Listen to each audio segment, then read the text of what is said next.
Hello दोस्तों, स्वागत है आपका हमारे यूट्यूब चैनल एजुकेशनल अड्डा में।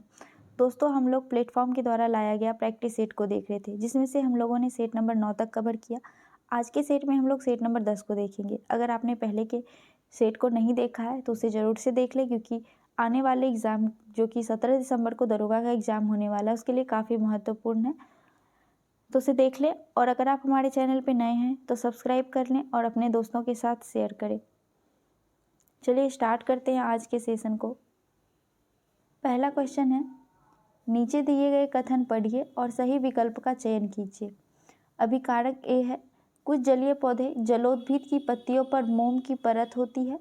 कारण आर, मोम की परत पौधे को जल के ऊपर तैरते रहने में मददगार है। ये गलत है।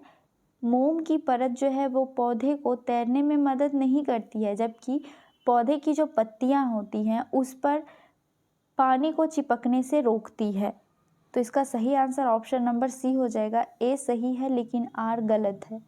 चलिए अगला क्वेश्चन देखते हैं। नेक्स्ट क्वेश्चन है, निम्न लक्षणों के आधार पर मानव के शरीर के भाग की पहचान कीजिए। इसका सही आंसर हो जाएगा ऑप्शन नंबर बी, अस्थि। यानी कि अस्थि जो है वो अत्यधिक कठोर भी होता है और सिवाय जोड़ों के वो कहीं नहीं मुड़ता। जहाँ जहाँ पे जोड़ें होती हैं वहीं पे मुड़ती है। ये अस्थियों की व्याख्या है।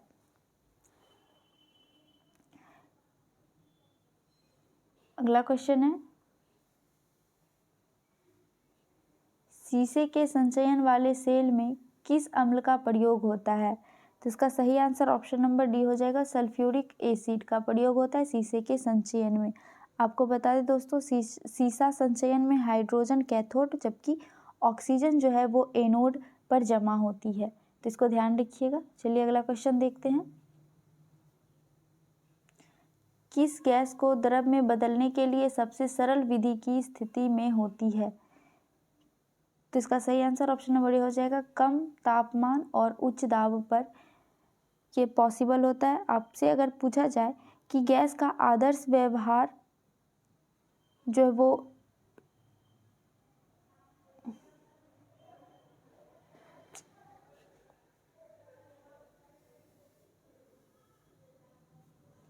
नेक्स्ट क्वेश्चन है, किसी गैस को द्रव में बदलने के लिए सबसे सरल विधि कौन सी स्थिति होती है? तो कम तापमान और उच्च दाब पर आसानी से द्रव में गैस को द्रव में बदला जा सकता है। तो इसका सही आंसर ऑप्शन नंबर ए हो जाएगा। अगर लेकिन आपसे पूछे दोस्तों कि गैस का आदर्श व्यवहार किस तरह से होता है, तो आपको बताना है उच्च ताप और निम्न दाब पर होता है गैस का आदर्श व्यवहार। कैसा होता है?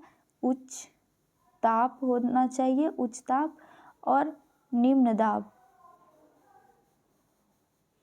अगला क्वेश्चन है, मोटर वाहनों में अपूर्ण दहन के कारण प्रदूषण होने का कारण है। तो इसका सही आंसर हो जाएगा ऑप्शन नंबर बी, CO2 और CO का बनना। आपको बता दें दोस्तों कि जीवाश्म जलने से मुख्यतः CO2 गैस निकलता है, लेकिन हमारे शरीर के हम लोगों को सबसे ज़्यादा हानि CO गैस से पहुंचती है। अब पूछेगा क्यों? तो CO गैस जो है वो हमारे हीमोग्लोबिन से रिएक्ट कर ऑक्सीजन के परिवहन में रुकावट करती है, जिसकी वजह से CO गैस यानी कि कार्बन मोनोऑक्साइड गैस हमारे लिए ज़्यादा ही हानिकारक होता है। चलिए अगला क्वेश्चन है, ताजमहल का डिज़ाइन तैयार करने वाला वास्तुकार था? इसका सही आंसर ऑप्शन नंबर बी हो जाएगा। अहमद लाहौरी जो है वो ताजमहल का डिज़ाइन तैयार किए थे। ये डिज़ाइन तैयार किए थे यानी कि नक्शा तैयार किया गया था इनके द्वारा। लेकिन आपसे पूछा जाए कि ताजमहल का निर्माण कौन करवाया, तो आपको ध्यान रखना है किसने करवाया, तो उस्ताद ईसा खां।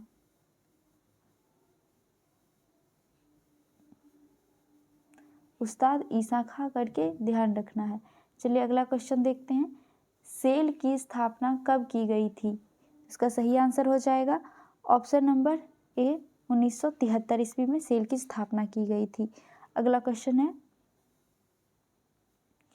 विश्व बैंक की उदार ऋण प्रदान करने वाली खिड़की किसे कहा जाता है? तो इसका सही आंसर ऑप्शन नंबर बी हो जाएगा। अंतर्राष्ट्रीय विकास संघ विश्व बैंक का एक हिस्सा है जो कि ऋण प्रदान करती है। इससे प्राप्त IDA से प्राप्त ऋण पर ब्याज नहीं देना होता है, सिर्फ सेवा शुल्क देना होता है। चलिए अगला क्वेश्चन देखते हैं।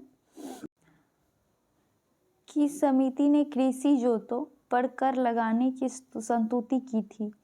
तो इसका सही आंसर ऑप्शन नंबर सी हो जाएगा, राज्य समिति के द्वारा। अगर आपसे सूतलिगम समिति के बारे में पूछे तो आप ध्यान रखिएगा, मजदूरी, आय एवं कीमत से संबंधित है। और वांचुक समिति किससे संबंधित है? तो आपको बता दें यह प्रत्यक्ष कर से संबंधित है, वांचुक समिति। चलिए अगला क्वेश्चन देखते हैं।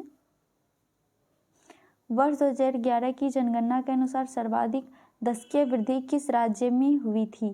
तो इसका सही आंसर ऑप्शन नंबर ए हो जाएगा, मेघालय में हुई थी। और अगर सबसे न्यूनतम दशकीय वृद्धि पूछे तो वो नागालैंड में हुई थी। ठीक है, ध्यान रखिएगा आप इसको।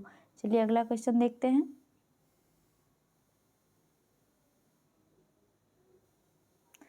भारतीय संविधान का निम्नलिखित में से कौन सा अनुच्छेद प्रेस की स्वतंत्रता से संबंधित है?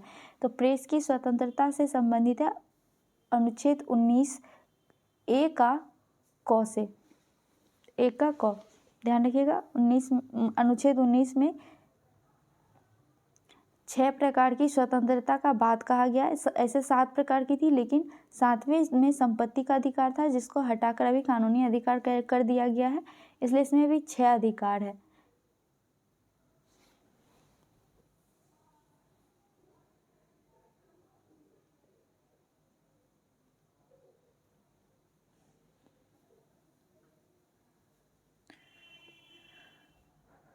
नेक्स्ट क्वेश्चन है, भारतीय संविधान का निम्नलिखित में से कौन सा अनुच्छेद प्रेस की स्वतंत्रता से संबंधित है? तो ध्यान रखिएगा, अनुच्छेद 19 एक के ए में संबंधित है प्रेस की स्वतंत्रता।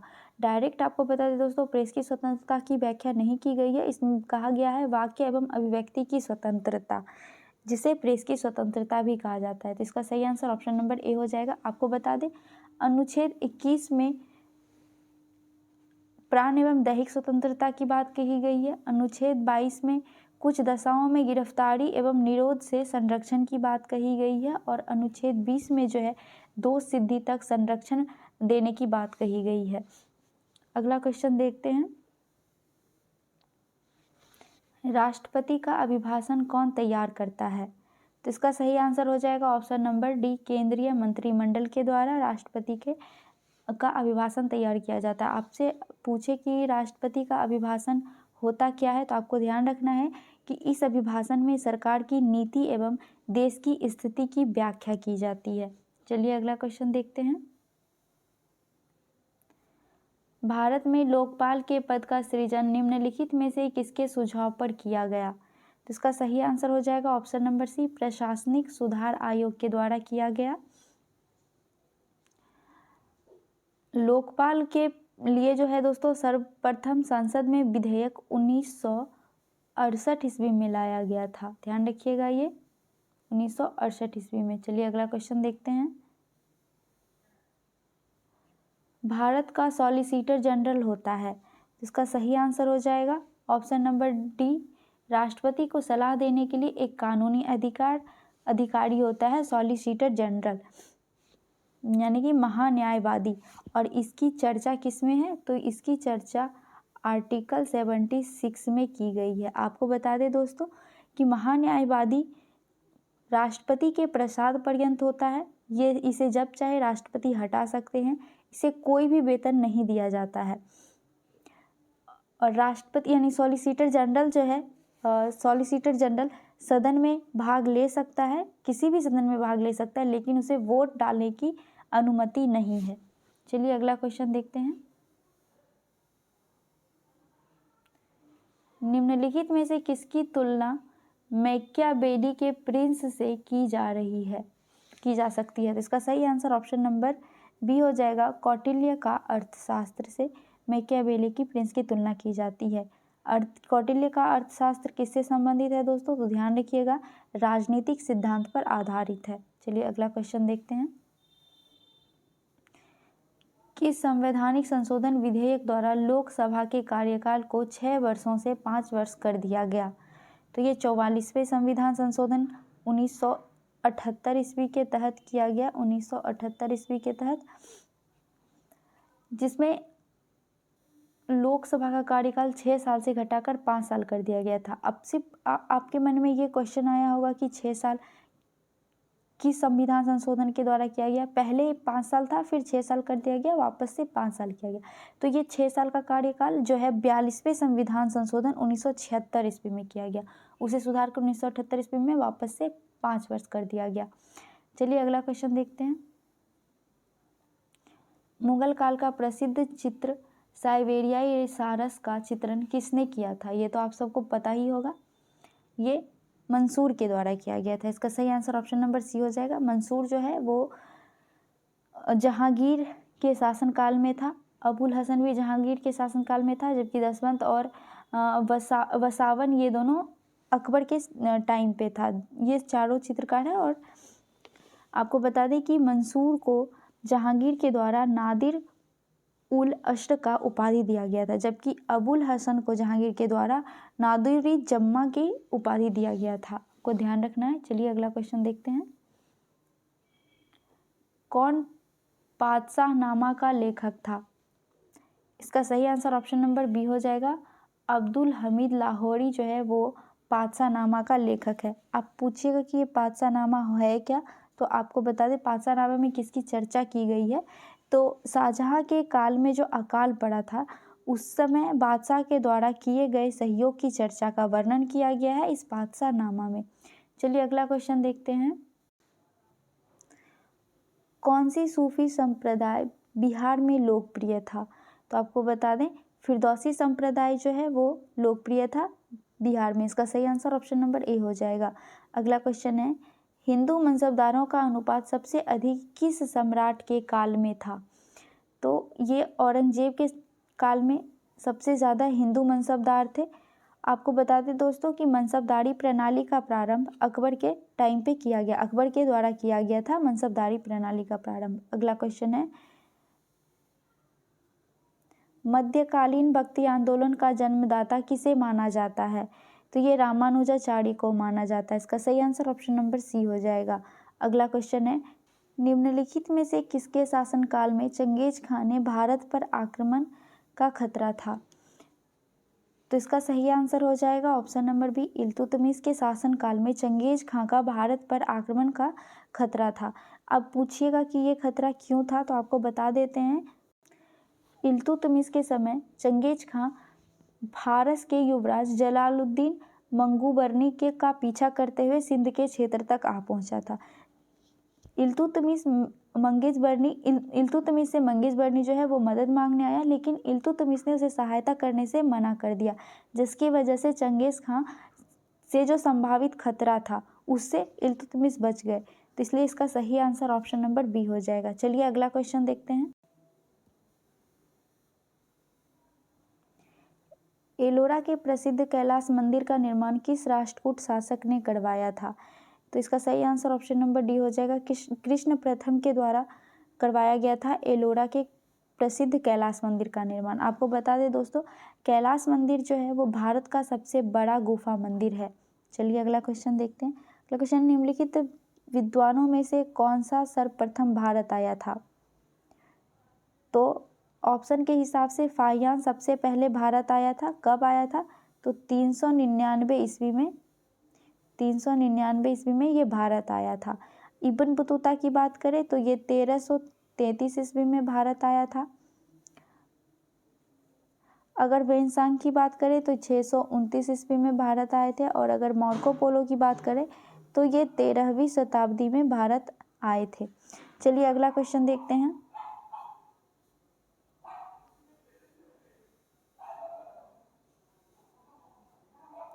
नेक्स्ट क्वेश्चन है, निम्नलिखित में से पेंसिल पोर्टल मोबाइल ऐप का संबंध किस क्षेत्र से है? तो इसका सही आंसर ऑप्शन नंबर ए हो जाएगा। बाल मजदूरी रोकने के लिए पेंसिल पोर्टल मोबाइल ऐप को लॉन्च किया गया था। चलिए अगला क्वेश्चन देखते हैं।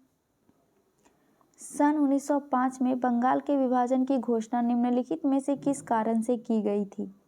तो इसका सही आंसर ऑप्शन नंबर डी हो जाएगा। एक मुस्लिम बहुल प्रांत की स्थापना और राष्ट्रवाद को कमजोर करना इसका मुख्य उद्देश्य था। आपको बता दें दोस्तों, बंगाल विभाजन जो है वो सांप्रदायिकता के आधार पर की गई थी। अगला क्वेश्चन देखते हैं। नेक्स्ट क्वेश्चन है, दक्षिण भारत की कौन भाषा सर्वाधिक प्राचीन है? तो तमिल भाषा जो है वो सबसे प्राचीन है। अगला क्वेश्चन है, Lakshmibai National College of Physical Education कहाँ स्थित है? तो इसका सही आंसर ऑप्शन नंबर ए हो जाएगा, ग्वालियर में स्थित है। इसकी स्थापना आपको बता दें 1957 ईस्वी में की गई थी। चलिए अगला क्वेश्चन देखते हैं। अंटार्कटिका महाद्वीप के किस भाग में भारत का अस्थायी केंद्र स्थित है? इसका सही आंसर हो जाएगा option number C, Queen Mary Land. आपको बता दें दोस्तों कि अंटार्कटिका में भारत की तीन महत्वपूर्ण केंद्र है, तीन केंद्र है। पहला भारती, दूसरा मैत्री और तीसरा दक्षिण गंगोत्री।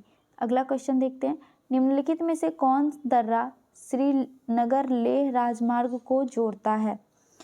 तो इसका सही आंसर ऑप्शन नंबर सी हो जाएगा, जोजिला दर्रा जो है वो श्रीनगर से लेह को जोड़ता है। नाथुला दर्रा जो है वो भारत को चीन से जोड़ता है। बारामूला दर्रा जम्मू कश्मीर में स्थित है, जबकि सिपकिला जो है वो हिमाचल प्रदेश में है। चलिए अगला क्वेश्चन देखते हैं, तैराकी की किस स्पर्धा में तैराक की गति सर्वाधिक होती है?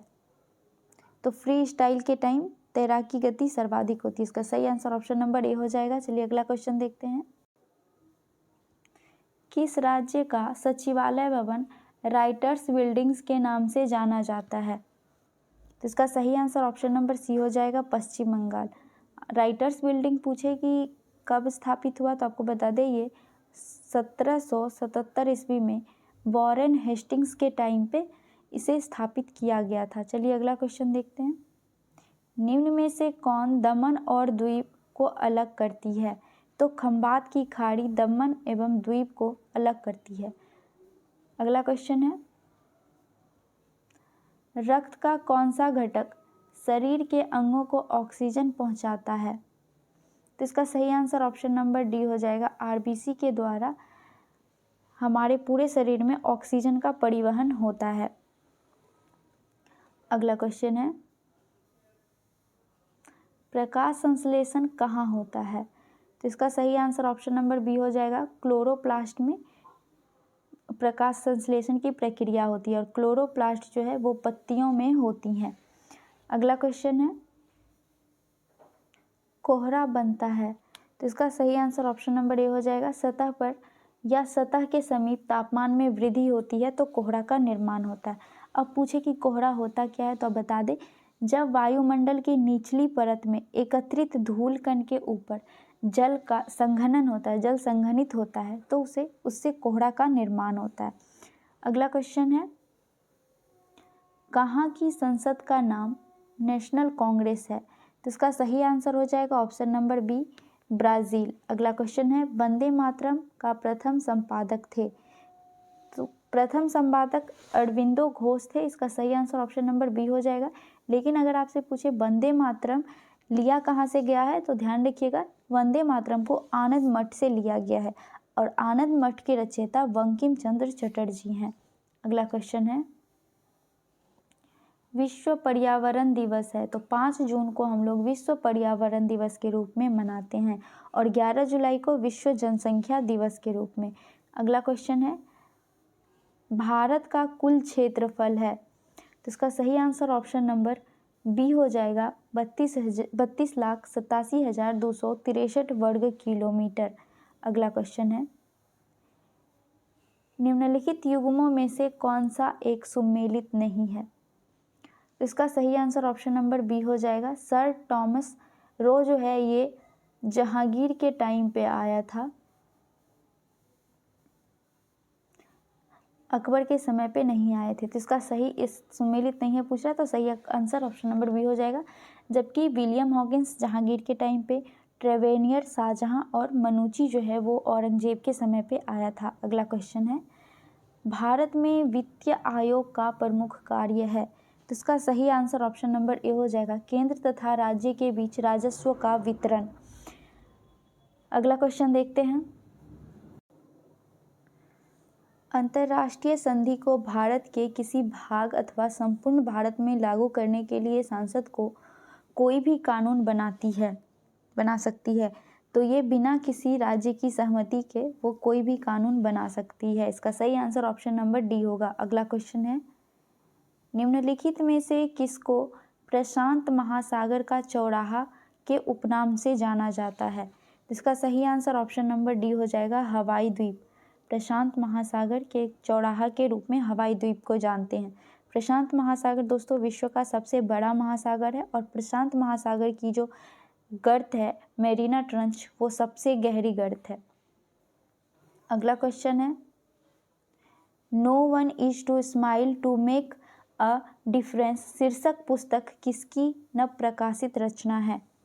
तो इसका सही आंसर ऑप्शन नंबर सी हो जाएगा, ग्रेटा थनबर्ग। अगला क्वेश्चन है,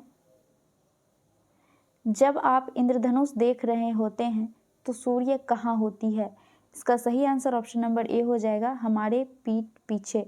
हमने दोस्तों पिछले वीडियो में इंद्रधनुष के बारे में डिटेल से देखा था, तो अगर आपने नहीं देखा है तो उस वीडियो को आप ज़रूर देख लीजिएगा।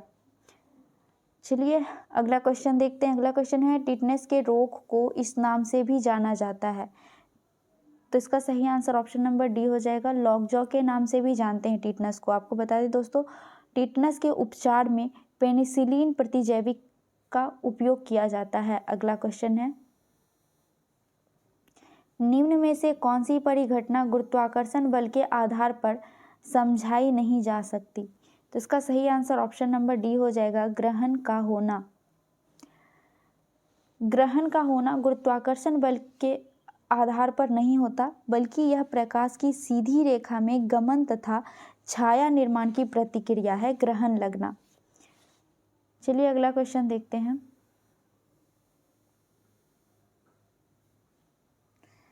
बुल्स आई किस खेल से संबंधित है? तो इसका सही आंसर ऑप्शन नंबर डी हो जाएगा, निशानेबाजी से।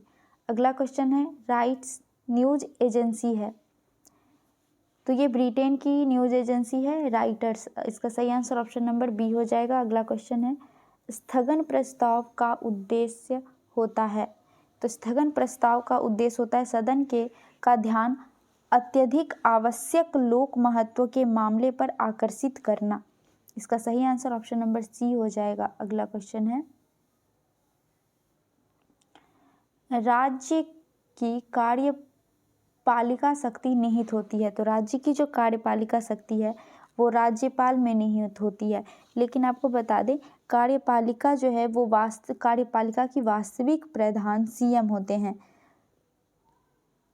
राज्य की कार्यपालिका शक्ति निहित होती है, ये इसकी चर्चा आर्टिकल नंबर 154 में किया गया है, जबकि राज्यपाल की चर्चा आर्टिकल नंबर 153 में किया गया है। चलिए अगला क्वेश्चन देखते हैं।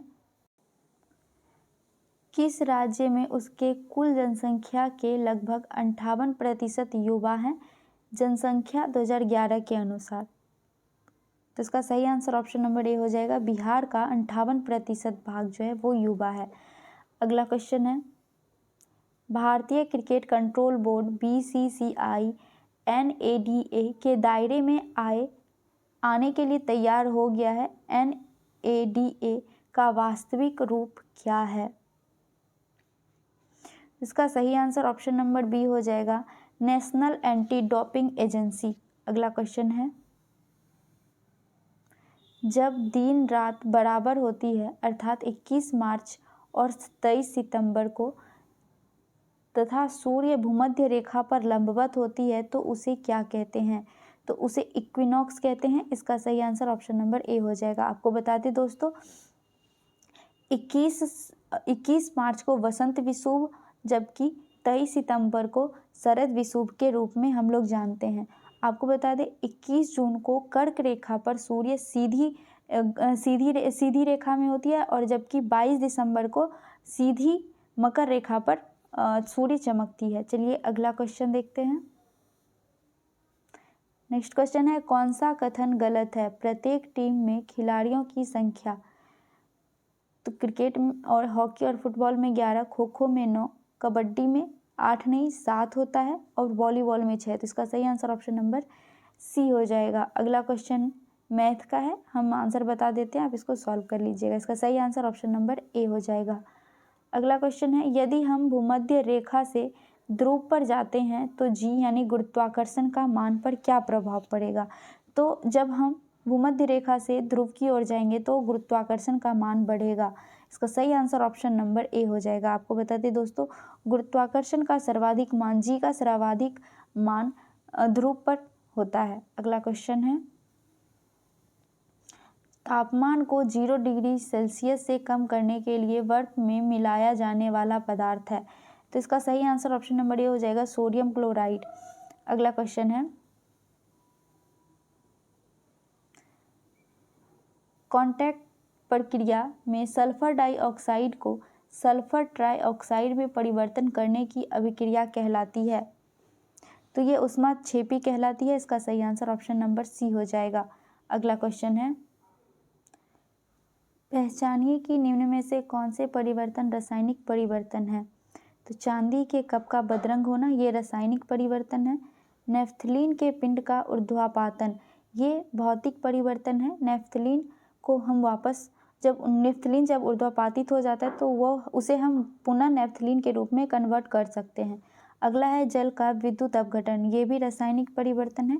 और भाप का संघनन, भाप का संघनन जल के रूप में परिवर्तित हो जाता है, उसे हम पुनः भाप बना सकते हैं। तो इसलिए इसका रासायनिक परिवर्तन 1 और 3 हो जाएगा। इसका सही आंसर ऑप्शन नंबर सी हो जाएगा। अगला क्वेश्चन है, हशीश नामक ड्रग्स निम्नलिखित में से किस वृक्ष के फूलों से बनाया जाता है। इसका सही आंसर ऑप्शन नंबर बी हो जाएगा। हेम्प यानी कि भांग के फूलों से हशीश नामक ड्रग्स यानी दवाई को बनाई जाती है। अगला क्वेश्चन देखते हैं, एक तत्व ए पानी के साथ क्रिया करके एक घोल बनाता है जो फिनोनेफ्थलीन इंडक्टेड को गुलाबी कर देता है। निम्नलिखित में से एक कौन सा तत्व हो सकता है। तो इसका सही answer option number D sodium हो जाएगा। अगला क्वेश्चन है,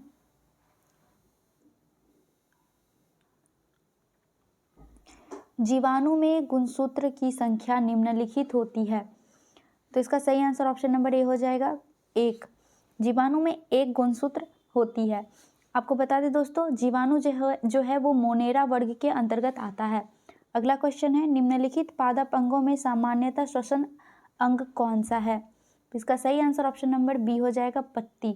अगला क्वेश्चन है,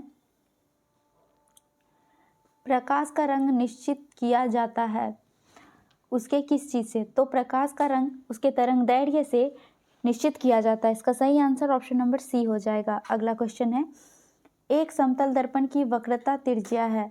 तो एक समतल दर्पण की वक्रता त्रिज्या अनंत होता है। इसका सही आंसर ऑप्शन नंबर डी हो जाएगा।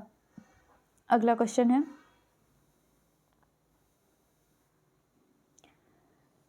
जल से भरे गिलास के नीचे दबे कागज को शीघ्रता से गिलास के नीचे से जल को छिलकाए बिना ही खींचा जा सकता है। ये परिघटनाएं हैं।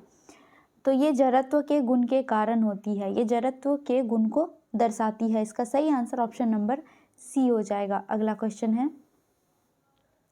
पृथ्वी अपने अक्ष पर लगभग 4400 की, यहाँ 4400 नहीं होगा दोस्तों, यहाँ पे 1600 हो जाएगा। पृथ्वी अपने अक्ष पर 1600 किलोमीटर की गति से घूमती है। इस तेज गति को हम अनुभव क्यों नहीं कर सकते। तो ये अपने अक्ष में पृथ्वी की गति की अपेक्षा हमारी गति शून्य हो जाती है, जिसकी वजह से हमें अनुभव नहीं होता। इसका सही आंसर ऑप्शन नंबर बी हो जाएगा। अगला क्वेश्चन है, एशिया का निष्प्रांत क्षेत्र डेड हार्ट ऑफ एशिया किसे कहा जाता है।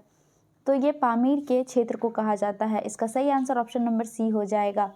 पामीर के पठार को विश्व का छत भी कहा जाता है। अगला क्वेश्चन है, भारत के किस पठार को खनिज पदार्थों का भंडार कहा जाता है। तो छोटा नागपुर का पठार जो कि झारखंड में है, उसे खनिज पदार्थों का भंडार कहा जाता है। इसका सही आंसर ऑप्शन नंबर सी हो जाएगा। अगला क्वेश्चन है, अगला क्वेश्चन मैथ का है। इसका सही आंसर हो जाएगा ऑप्शन नंबर बी। अगला क्वेश्चन देखते हैं। अगला क्वेश्चन ये भी मैथ का है। तो इसका सही आंसर ऑप्शन नंबर डी 16% हो जाएगा। आप लोग इसको वीडियो पॉज करके जरूर से बना लीजिएगा। चलिए अगला क्वेश्चन, आर्थिक विकास का वास्तविक अर्थ है। तो प्रति व्यक्ति आय और राष्ट्रीय आय में वृद्धि, ये सही है। उत्पाद और उत्पादन क्षमता में वृद्धि, इसे भी आर्थिक विकास कहते हैं। आय की समान वितरण और आत्मनिर्भर तथा जीवन प्रत्याशा में वृद्धि, ये भी आर्थिक विकास के ही अंतर्गत आता है। तो इसका सही आंसर ऑप्शन नंबर डी उपयुक्त सभी हो जाएगा। अगला क्वेश्चन मैथ का है, इसका सही आंसर हो जाएगा ऑप्शन नंबर सी। अगला क्वेश्चन देखते हैं, ये भी मैथ का है दोस्तों, इसका सही आंसर ऑप्शन नंबर सी हो जाएगा। अगला क्वेश्चन है, निम्न में से कौन सी संधि अफीम युद्ध से संबंधित है? तो इसका सही आंसर हो जाएगा ऑप्शन नंबर ए, नाकिंग की संधि को अफीम के युद्ध की से संबंधित है। आपको बता दें अफीम युद्ध इंग्लैंड और चीन के बीच हुई थी। अगला क्वेश्चन है, निम्न देश में से कौन मित्र राष्ट्र के सदस्य देश नहीं था? तो जर्मनी जो है वो मित्र राष्ट्र का सदस्य नहीं था। इसका सही आंसर ऑप्शन नंबर सी हो जाएगा। अगला क्वेश्चन है, भारत में राष्ट्रीय आय को मापने का आधार वर्ष है। तो 2011-12 राष्ट्रीय आय को मापने का आधार वर्ष है। इसका सही आंसर ऑप्शन नंबर बी हो जाएगा। अगला क्वेश्चन है, अपिको आंदोलन निम्न में से किस क्षेत्र से संबंधित है?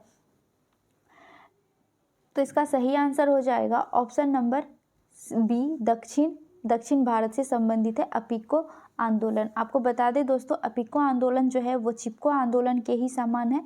ये दक्षिण भारत में हुआ था और अपिको आंदोलन के जो प्रमुख नेता थे वो श्री पांडुरंग हेगड़े थे। कौन थे? श्री पांडुरंग हेगड़े, ध्यान रखिएगा इसको। अगला क्वेश्चन है, प्रवास का सिद्धांत आधारित है। तो इसका सही आंसर ऑप्शन नंबर डी हो जाएगा, व्यक्ति की इच्छा से संबंधित है प्रवास का सिद्धांत। अगला है, घरेलू हिंसा अत्यंत ही डैश अपराध है। तो घरेलू हिंसा जो है वो जघन्य अपराध है। इसका सही आंसर ऑप्शन नंबर ए हो जाएगा। अगला क्वेश्चन है, अप्रैल 2023 में किन राजनीतिक दलों से राष्ट्रीय पार्टी का दर्जा छीन लिया गया? तो इसका सही आंसर ऑप्शन नंबर डी हो जाएगा, उपयुक्त सभी। एनसीपी, टीएमसी और सीपीआई, ये तीनों का राष्ट्रीय पार्टी के दर्जा को छीन लिया गया है। जबकि अभी किसे दिया गया है? तो ध्यान रखिएगा, आम आदमी पार्टी को राष्ट्रीय पार्टी का दर्जा दे दिया गया है। अगला क्वेश्चन है, अंतर्राष्ट्रीय प्रहरी फ्रीडम हाउस द्वारा प्रकाशित विश्व स्वतंत्रता सूचकांक 2023 के अनुसार दुनिया में सबसे कम स्वतंत्रता वाला देश कौन है? तो इसका सही आंसर हो जाएगा ऑप्शन नंबर ए, तिब्बत। अगला क्वेश्चन है, एडीआर की रिपोर्ट के मुताबिक देश में सबसे कम संपत्ति वाला मुख्यमंत्री कौन है? इसका सही आंसर ऑप्शन नंबर डी हो जाएगा, ममता बनर्जी। अगला क्वेश्चन है, AIMA ने business leader of the decade award किसे दिया है? तो ये मंगलम बिरला को दिया गया। इसका सही आंसर ऑप्शन नंबर सी हो जाएगा। अगला क्वेश्चन है, संयुक्त राष्ट्र महासभा ने किस तारीख को विश्व सतत परिवहन दिवस मनाने की घोषणा की? इसका सही आंसर ऑप्शन नंबर डी हो जाएगा, 26 नवंबर को। अगला क्वेश्चन है, मई 2023 में चक्रवात मोचा से बचाव हेतु म्यांमार में भारत ने कौन सा अभियान चलाया? तो इसका सही आंसर हो जाएगा ऑप्शन नंबर सी, ऑपरेशन करुणा चलाया था भारत ने म्यांमार में। अगला क्वेश्चन है, 11 मई 2023 को अजय वॉरियर सैन्य अभ्यास का 7वां संस्करण भारत और यूके के बीच कहाँ आयोजित हुआ? तो इसका सही आंसर हो जाएगा ऑप्शन नंबर सी, सेलिसिवरी प्लेन्स में। अगला क्वेश्चन है, अप्रैल 2023 को प्रकाशित जल निकाय की पहली गणना में सर्वाधिक जल निकाय वाला राज्य है। तो इसका सही आंसर ऑप्शन नंबर सी हो जाएगा, झारखंड। अगला क्वेश्चन है, दुनिया के सबसे लंबे रिवर क्रूज MV गंगा विलास का उद्घाटन कहाँ किया गया था? तो ये वाराणसी में किया गया था। इसका सही आंसर ऑप्शन नंबर बी हो जाएगा, वाराणसी। अगला क्वेश्चन है,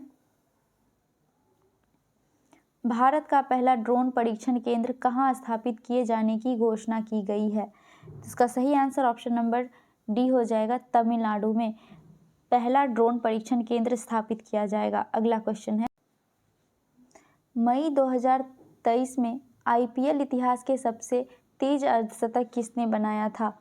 तो ये यशस्विनी जायसवाल के द्वारा बनाया गया था। इसका सही आंसर ऑप्शन नंबर डी हो जाएगा। अगला क्वेश्चन है, मई 2023 में भारत रत्न डॉक्टर अंबेडकर अवार्ड से किसे सम्मानित किया गया? तो इसका सही आंसर ऑप्शन नंबर बी हो जाएगा, ऋचा चड्ढा। अगला क्वेश्चन है, अंडर 19 महिला T20 विश्व कप का पहला संस्करण किस देश ने जीता? तो इसका सही आंसर हो जाएगा ऑप्शन नंबर सी, भारत के द्वारा। अगला क्वेश्चन है, महाराष्ट्र राज्य सरकार ने किस शहर में भिखारी मुक्त शहर नामक पहल शुरू की है? तो ये नागपुर में किया गया। इसका सही आंसर ऑप्शन नंबर डी हो जाएगा। अगला क्वेश्चन है, 1 से 5 दिसंबर 2023 तक ग्लोबल आयुर्वेदिक फेस्टिवल का 5वां संस्करण कहाँ आयोजित होगा? तो ये तिरुवनंतपुरम, केरल में होगा। इसका सही आंसर ऑप्शन नंबर सी हो जाएगा। अगला क्वेश्चन है, कोल इंडिया लिमिटेड का नया CMD किसे नियुक्ति की घोषणा किया गया है? कोल इंडिया लिमिटेड का नया CMD किसे नियुक्त की घोषणा किया गया है?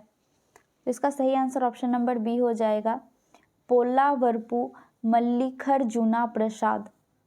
अगला क्वेश्चन है, ऑस्कर 2023 में किस फिल्म के गाने नाटू नाटू ने सर्वश्रेष्ठ मूल गीत का पुरस्कार जीता?